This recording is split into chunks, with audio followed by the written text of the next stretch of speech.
Ça y est, je commence. Bah, un dimanche matin, j'allais à la messe avec ma grand-mère. Il faisait chaud, il y avait du soleil. Et puis ma grand-mère avait pris. On entendait des bruits sourds du côté des marais, quoi. Et ma grand-mère avait pris un parapluie. Alors on croise Madame Musler, et Madame Musler dit à ma grand-mère Lucie, qu'est-ce que tu fais avec ton parapluie? Alors ma grand-mère lui dit tu sais, avec ce tonnerre, on ne sait jamais. Alors nous on continue, on va à la messe, et puis quand on revient, le type branle-bas de combat, il y avait sur la mer, il y avait plein de bateaux, et c'était les Américains avec les bateaux de guerre, là, d'énormes canons qui tiraient dans les marais. Et c'est les explosions qu'on entendait, c'était les explosions du marais, dans les marais, quoi. Et puis on arrive, alors là c'était bon, tout de suite, le conseil municipal, c'est là où c'est marrant, quoi, parce que le conseil municipal se réunit. Bon, tous les jeunes étaient partis à la guerre, il restait plus que les gosses et les vieux. Les vieux avaient fait la guerre de 14, et eux, pour eux, c'était le cheval. Il y avait que ça. Alors, il y en a un qui, du moins, il décide de barrer la route aux Américains pour pas qu'ils rentrent dans le village. Ils vont chercher, alors ils cherchaient les chariots les plus gros. Oh non, c'est Jules Régis qui a le plus gros chariot. Alors ils vont chercher le chariot et ils le mettent en travers de la rue qui rentrait de la route qui rentrait dans le village, quoi, tu vois.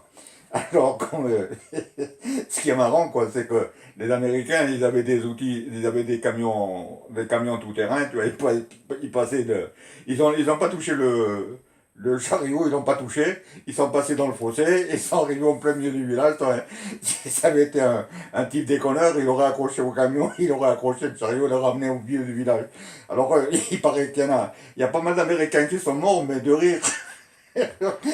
Quand je pense à ça, j'ai envie de me poiler, quoi, parce que, bon, donc les Américains étaient là, ils ont commencé à tirer des coups de canon, comme ça, un peu pour effaroucher les téméraires, quoi, c'est surtout pour ça. Alors, l'armée française, il fallait tout de suite aller contrer les Américains. Quand ils ont vu ça, ils n'avaient même pas bouffé ni rien du tout, c'était pour mettre, là, ils passaient comme des cons, là, tout ça. Mon père, il en rencontre un avec une moto. Et il pousse sa moto, alors mon père il dit pourquoi tu ne montes pas dessus? Il dit pisse dans le réservoir, mais il n'y a plus d'essence. Il n'y a plus d'essence. Alors après, il y a pas mal de mecs qui sont arrivés passer à la ferme. Bon, ma mère elle leur a donné à bouffer, mais si tu n'as pas donné à bouffer à un régiment, ils voient que les premiers ont bouffé, ils avaient tout bouffé, il n'y avait plus rien, quoi. Alors ils ont continué jusqu'à leur quinzaine, et puis ceux-là on les a plus entendus, c'était terminé, quoi. Après les Américains, ils étaient chez eux, ils étaient là. Ils ont débarqué, ils ont commencé à. Nous, sur la plage, on ne pouvait pas aller avec une voiture, c'était même pas pensé d'y voler. Ils ont tout couvert la plage, ils l'ont toute couverte avec les plaques d'envol, qu'ils appelaient ça, tu vois. Ils faisaient ça pour atterrir avec les autres, ils mettaient ça sur n'importe quel terrain, ils mettaient ces plaques d'envol. Et les Américains, ils roulaient sur la plage avec les camions, avec les jeeps, avec tout, quoi. Nous, alors qu'on pouvait même pas aller tout juste si on pouvait aller à pied. Alors, là, c'était vachement marrant. Après, bon, on vivait avec eux, quoi. On vivait avec eux. Et puis, ils avaient besoin d'eau. Parce qu'ils étaient toute une série, ils étaient dans une espèce, on appelle ça une forêt, quoi. C'était des pins parasols, non, pas de pins parasols, il n'y avait pas de pins parasols. Des pins d'Alep, des pins maritimes, des petits pins, quoi, tu vois. Et ils s'étaient mis là-dedans. Ils avaient fait tout leur campement dans cette. On les voyait pas. Et ils n'ont pas cassé un arbre, rien du tout. Ils marchaient dans les forêts, dans les chemins qui existaient. Ils ont rien cassé, rien. Et ils avaient besoin d'eau, donc ils sont venus à la ferme, chez nous. Tu vois, venir à la ferme, parce que nous on avait beaucoup d'eau, ils avaient fait une analyse, elle était excellente, l'eau. Bon. Alors, mais seulement c'était mal foutu parce que c'était dans une ferme avec Mais la cour. Hein, qui avait fait l'analyse les d'eau? Américains. Ah, Les ok. Américains, c'était venu ils avaient besoin d'eau pour nourrir, pour donner à boire à tous leurs mecs là. Alors ils ont été chez mon oncle, c'était à 150 mètres. Ils étaient là. Et là, ils étaient dans une vigne, tranquille. Ils ont monté un grand réservoir en bâche, tu vois. Et les camions passaient, bon, par convoi, ils passaient devant chez nous, dans la ferme. Ils coupaient la ferme au milieu. Alors moi, avec ma soeur, on leur faisait comme ça, le lever de la victoire, tu vois. Et ils se marraient, ils nous jetaient des poignées de bonbons. Alors, tout en massé. Et puis comme par hasard, à cette époque-là, il n'y avait pas un seul petit arabe chez nous. D'habitude, il y en avait toujours plus ou moins, quoi. Là, il n'y en avait pas. Alors, avec ma soeur, on se partageait, on avait une boîte de chaussures, et à chaque fois, on se partageait à égalité, quoi. Puis on se mettait la boîte de chaussures derrière la porte de ma soeur, là. Et de temps en temps, on allait, on regardait, tant on a mangé. Pour nous, c'était ben, plus que la fête, quoi, tu m'as compris, avec les trucs comme ça. C'était quoi comme bonbon? Ben, des bonbons de ration, des bonbons de 4 sous, quoi. C'était pas des bonbons de super qualité, hein. Bon, parce que quand nous on bouffait ça, on n'avait pas de bonbons, on n'avait rien du tout. Ma mère, elle nous disait, c'est des bonbons. Elle nous disait pas que c'était des bonbons de merde, mais bon, nous on était contents avec ça. Et des fois des barres de chocolat ou des trucs comme ça, tu vois. Il y avait un peu de tout, quoi. Des chewing-gums, aussi, des chewing-gums. Alors, et quand ils passaient comme ça, il y avait toutes les femmes d'ouvriers, toi. Il y en a un qui demande, il dit, vous ne pouvez pas nous laver le linge? Alors, il y en a une qui a commencé à laver le linge, après tout, elle lavait le linge. Elle aurait dit, les tendoirs de la caserne, c'était tout, des tenues partout, il y avait des fils de fer, il y avait des tenues pendues. Et puis, ce qu'il y avait bien, c'est qu'ils leur fournissaient, ils donnaient du savon. Pareil, ça, moi, j'en avais rien à foutre du savon. Alors que nous, on n'avait pas de savon, quoi. Et puis, ce putain de savon, là, moi, comme j'étais un type qui roulait partout, qui cherchait partout, un jour, je viens à ma mère, et puis j'étais monté sur un pressoir, il y avait une espèce de petite cuve comme ça, et mon père, il avait craché du savon, il dit, parce que s'il était, il vient nous voir, d'où il y a ce savon-là. Alors, il avait mis ça. Jean Portin, il s'est dit à ma mère, non, regarde ce que j'ai trouvé. Regarde ce que j'ai trouvé. Ma mère dit, va vite te reposer où tu l'as trouvé. Et puis, bon, là, c'est le goût du savon, c'était. Et puis, bon, il est arrivé comme ça. Et puis, un jour, il y en a un qui dit, c'est pas parce comme on parlait pas américain, tout n'est rien du tout, quoi. Il y en a un qui dit à mon père, how much chicken, tu vois, how much chicken, comme mon père à chaque fois il te disait, how much chicken, là, tu vois, how much chicken, alors mon père, il savait pas ce qu'il dit, qu'est-ce qu'il a raconté ce machin-là. Alors il voulait lui acheter le poulet, là, il lui a donné le poulet, quoi, c'est tout, quoi. Et après, après quand c'est arrivé un peu plus tard, ils étaient bien installés au village, il y a un officier qui arrive de l'armée américaine, et puis qui dit à mon père, en français, en bon français, il dit à mon père, chez nous, dans notre pays, on a l'habitude le dimanche de manger, tous les dimanches, on mange un œuf qu'on fait avec le bacon. Et bon, le bacon, on ne savait pas que c'était du jambon en tranche, quoi. Alors, il dit, il me faudrait 1000 œufs. Alors, ce qui est marrant, mon père, il dit, avec 4 poules, je vais vous donner 1000 œufs avec 4 poules. Alors on a dit, non, ce que je pense, c'est avec vos ouvriers, passer dans les villages, comme ça, et puis ramasser des œufs, quoi. Bah, mon père, il dit, bon, ben, d'accord. Et il me dit, C'était un Québécois, le... alors après, on dit, putain, mais comment ça se fait que vous parlez français comme ça si bien? Il dit, parce que nous, on est des Québécois français. On a l'accent américain avec l'accent québécois, quoi. On est des Québécois français, pas des Québécois, ça n'existait pas encore. On est du Canada français. Bon, alors, voilà, qui nous a expliqué qu'ils étaient engagés dans l'armée américaine, il y en avait plein, quoi, des Français, des Québécois qui étaient dans l'armée française, quoi. Alors, ce truc-là, L'armée américaine. dans l'armée américaine, pardon, je dis française, non. Alors mon père, il s'est démerdé avec 2 ou 3 arabes, quoi. Et puis les chouaris, des chouaris, ça veut dire des bas avec, pour les bourricots, tu vois. Des espèces de grands paniers comme ça.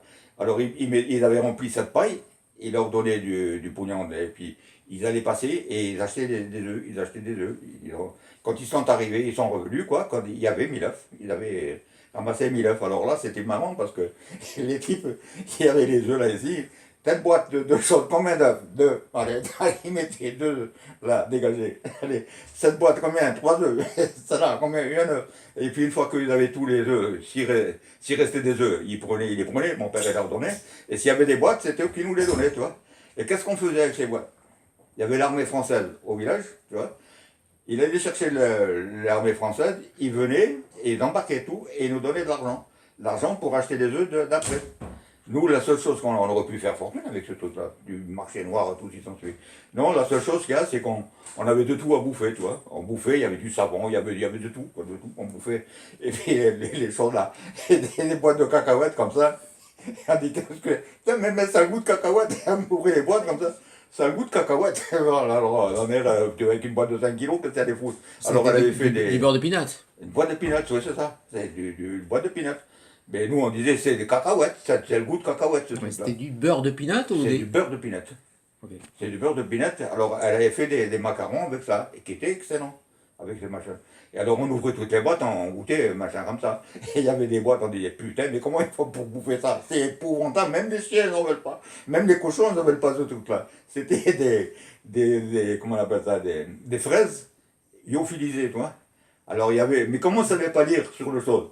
Il fallait les mettre dans de l'eau, et puis le machin, après, avec du sucre, elle redevenait bien, tu vois. Et non, moi, j'ai bougé, putain, comment ils bouffent cette saloperie, là? Ça vaut rien du tout, quoi. Bon, il y avait plein de trucs comme ça, et puis on avait de tout, quoi. Bon, pas de problème.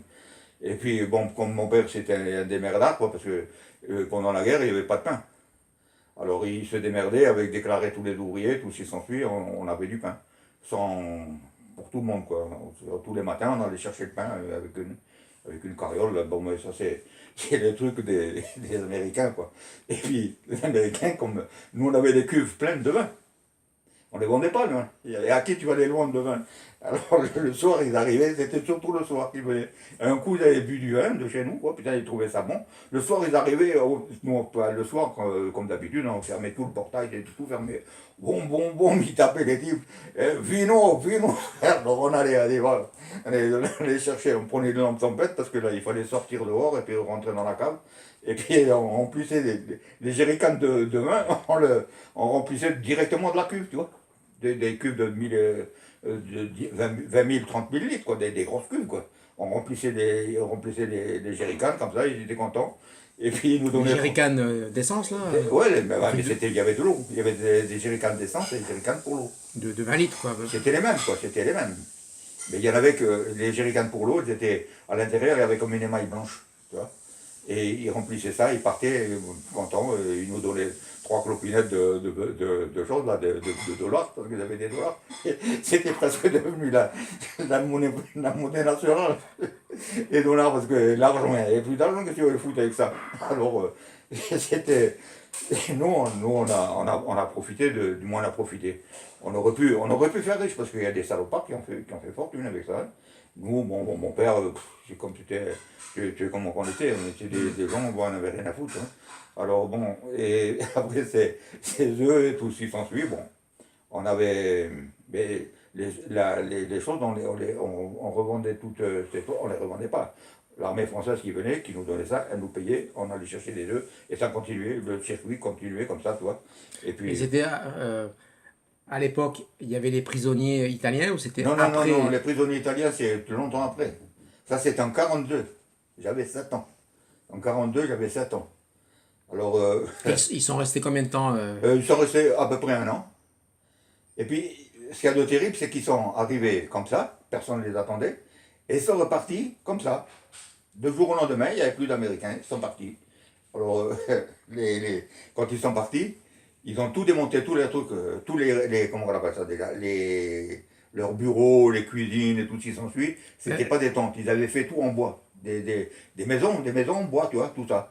Ils ont tout démonté, tout démonté, et ils faisaient des gros tas de planches, des grands tas de planches, et puis et la forêt, ils l'ont laissé propre. Tu dis, il n'y avait pas un clou qui traînait, rien. C'était impeccable. Alors un jour, il y a un arabe qui vient voir mon père et il dit, tu sais, tu vois la forêt, les Américains, là, ils ont fait des grands tas de planches. Tout le monde va et ils prennent des planches. Tout le monde prend des planches. Alors tu veux pas qu'on aille cet après-midi? Mon père, il dit, on va chercher des planches, on va chercher des planches. Alors on appelait ça un camion.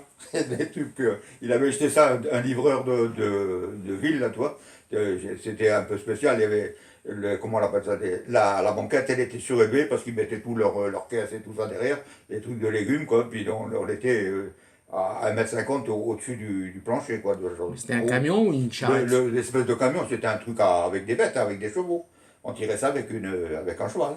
Une charrette alors? C'était comme une charrette, mais on appelait ça un camion, nous, tu vois. C'était avec 4 roues quand même, hein. Il y avait 4 roues, avec un avant-train, tout ça, quoi. Alors on part, mon père, moi, et puis l'arabe. Et puis avec l'arabe, on part avec l'arabe, oui.